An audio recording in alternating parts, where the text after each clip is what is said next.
Pulanglah saya ceramah dari Freeport, ketinggian. Selesai ceramah, tiba-tiba hilang suara saya. Susah saya ngomong. Saya pergilah ke dokter THT. Kasih masuk alat cacek, pakai kamera. Diagnosa dokternya berkata, waduh Ustadz, berat ini penyakit tak. Pita suara tak sarafnya rusak. Stres saya Pak. Sama Tom pemain bola rusak kaki nah. Ya toh? Kalau penceramah rusak tangannya Pak, Anda enggak jadi cemas. Penceramah rusak kakinya masih bisa ceramah. Tapi penceramah rusak pita suaranya, pacemi. Saya bilang sama anggotaku, Dek, kamu pergi cari orang yang bisa kita bantu.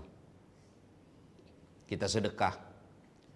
Temukanlah yang Bapak lihat di IG saya itu, ada di Tanjung, yang sempat viral di medsos Makassar. Ada ibu-ibu, sendiri dia tinggal, buta kasihan, dan rumahnya gubuk-gubuk. Saya bilang kita ke sana. Bawalah saya ke sana, bawakan sembako. Kemudian saya niatkan untuk sembuh mata saya, pita suara saya, dan operasi, kasih dia operasi. Yang kedua, saya bilang cari lagi yang bisa kita bantu. Cari lagi, dapat di Tinumbu. Rumah yang tidak layak huni. Itu juga ada di IG saya sebar. Rumah layak huni, tidak layak huni. Kita bedah rumah, selesai rumahnya. Begitu saya pergi Singapura, jadi Bapak masih ingat kira-kira itu pernah saya sakit 6 bulan. Tidak ada itu kejadian yang tidak ada hikmahnya. Apa hikmahnya setelah saya sakit begitu? Ada orang kaya bilang sama saya, kau mau berobat kemana saja, gratis, saya yang tanggung A sampai Z. Nah itu hikmahnya. Tiap 3 bulan saya pergi cek, gratis dibayarkan semua. Nah saya masuk, diperiksa sama dokter. Dokter Mon Elizabeth Singapura. Begitu dia periksa, kau asam lambung ini. Bagaimana ceritanya asam lambung dengan leher paraf suara? Nah jauh itu lambung dengan leher. Nah bilang ya cocok nih kalau kau duduk. Tapi kalau kau tidur, lehermu sejajar dengan lambungmu.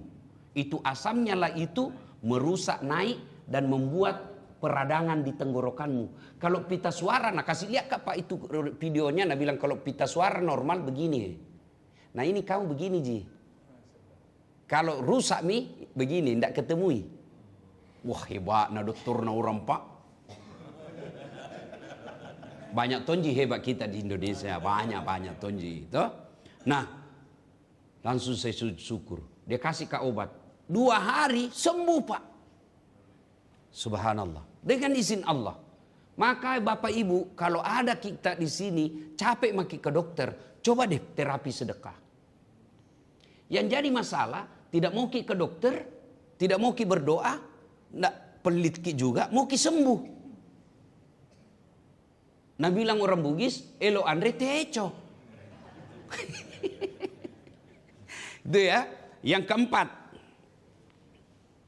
membahagiakan orang muslim. Nah saya masuk tadi di sini Pak. Begitu saya injak karpet, saya bilang sama Pak Aru. Pak Aru bahkan bisik saya, dia bilang, sudah cocok ini Citra Land dengan masjid seperti ini.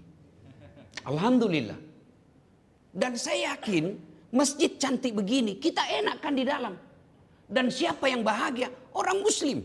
Berarti orang yang bersedekah di sini, di masjid ini, membahagiakan orang yang datang berjamaah.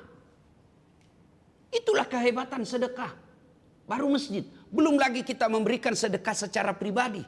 Yang tadinya, Bapak kalau mau lihat hebatnya itu kekuatan sedekah, kasih orang Pak yang susah, dan begitu dia senyum Pak, hebatnya lebih bahagia orang yang bersedekah daripada orang yang menerima. Itulah kekuatan sedekah, membahagiakan orang muslim. Dan tidakkah Nabi mengatakan, siapa yang membahagiakan umatku, maka aku akan bersama dia di akhirat kelak. Nah, yang kelima, berkah harta, luas rezekinya. Berkah hartanya, luas rezekinya. Biar banyak kalau tidak berkah, tidak ada gunanya. Dan Bapak tahu ciri-ciri harta yang berkah. Biasa orang bilang, dek nasugi ya roh. Tapi ya kau sumbangan kasih senang. Tidak kaya itu orang, tapi kalau ada Sumbangan pasti ada di situ. Ada bangun masjid, ada saya sebut namanya, mana mau semenjis dua sa.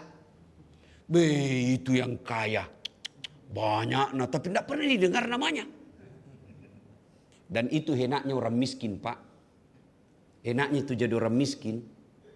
Lebih berpeluang masuk surga daripada orang kaya. Kenapa? Kalau kita orang miskin, Pak, tidak banyak pertanyaan nanti di akhirat. Kan itu kata Nabi, tidak bergerak kaki seseorang dari padang mahsyar sebelum ditanya 4 perkara. Dan soal harta, Pak, dari 4 ini ada 2 pertanyaannya. Hartamu kamu dapat dari mana, kau belanjakan untuk apa?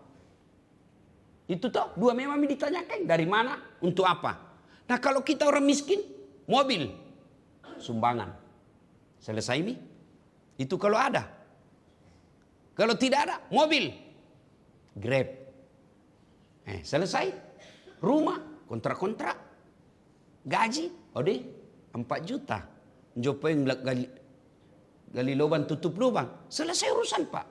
Tapi kalau orang kaya, ditanya memang, itu anakmu pakai behel dari mana?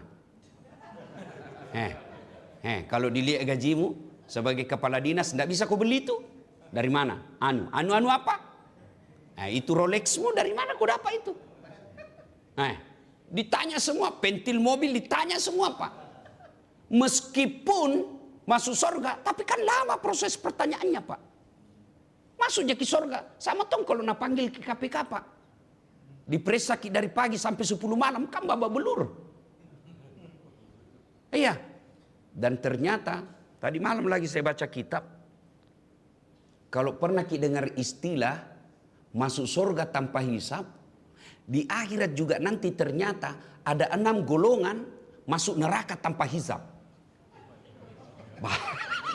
Saya baca ini sebaik gini, saya bapak-bapak masuk neraka tanpa hisab. 6 golongan.